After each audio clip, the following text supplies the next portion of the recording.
Hi, I'm Vicki, a librarian at the Sun City Library. I'm going to show you how to make origami Masu boxes to organize a drawer. Stick around to the end for a before and after of my desk drawer makeover.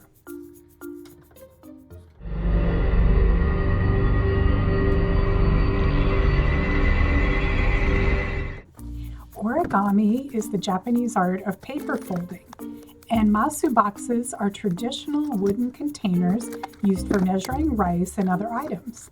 Origami Masu boxes look similar to the original ones and can be made in whatever size you like. The basic square box will be a little over 1/3 the size of the paper you start with. So if you want one 4 inches across, use a 12-inch square of paper, and for a 5-inch box, use 15-inch square paper. I'm going to use 12-inch scrapbook paper, which comes in a huge variety of designs. It's also a little thicker than typical origami paper, which helps the box keep its shape. Another option is to reuse wrapping paper instead of tossing it. Smaller boxes can be made from any paper you have, even junk mail or magazine pages.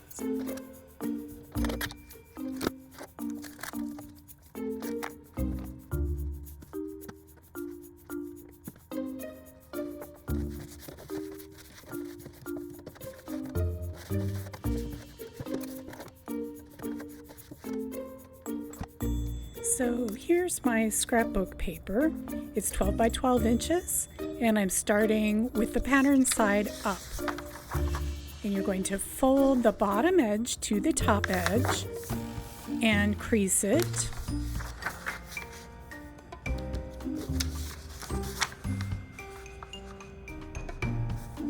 And then you're going to do it the other way, from left to right, folding one edge to the other.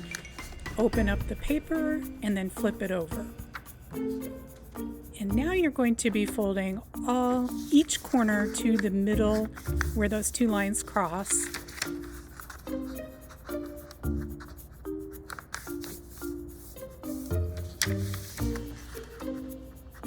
And once you do this, the pattern should be showing again.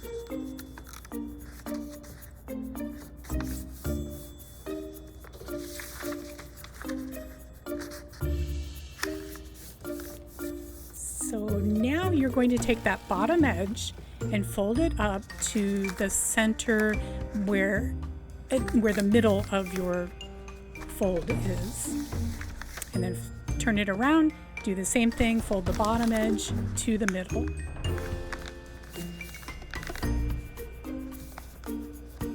Then you're going to open that up, turn it sideways, and do the same thing again. Fold the bottom edge to the middle and crease it. And then you're going to turn it around and fold the bottom edge to the middle again.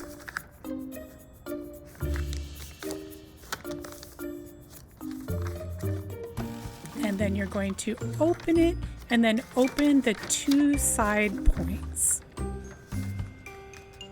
And then you're going to refold the bottom on that fold you made before, and then do the same thing with the top. And these are going to form the sides of your box.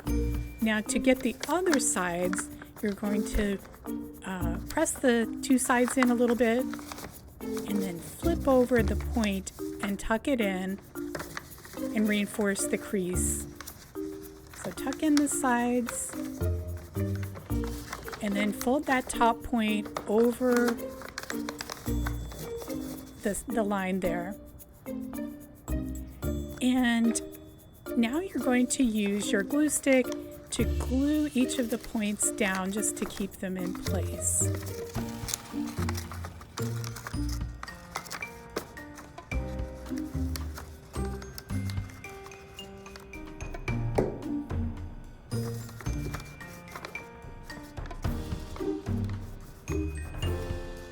And you can reinforce all your folds to make sure that they're square, that it's a straight line, and then your box is done.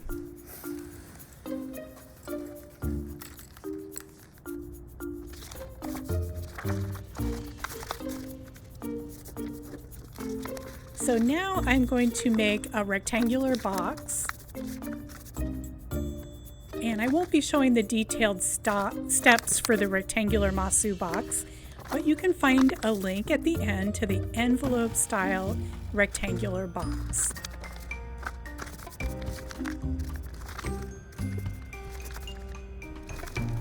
And I also wanted to mention that traditional origami does not use glue.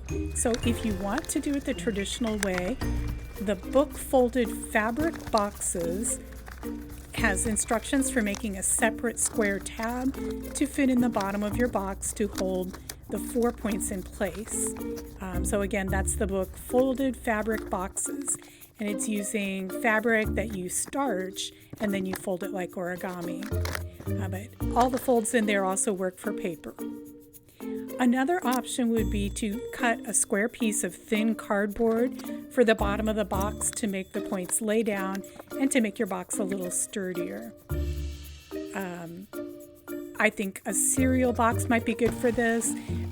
You could turn it so that the gray side is up, or if you want something colorful, you can use the design on the front of the box.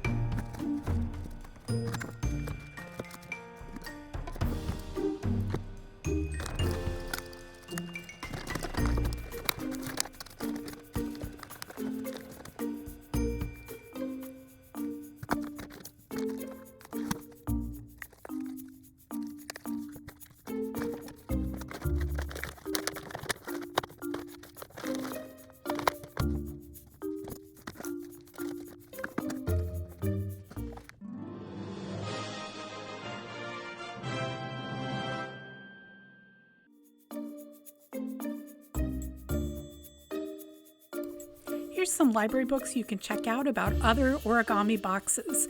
The middle one is the one I mentioned before, Fun with Folded Fabric Boxes. And here are some other origami books you can check out about using origami in a practical way or to decorate your house. And here are some online resources about origami boxes.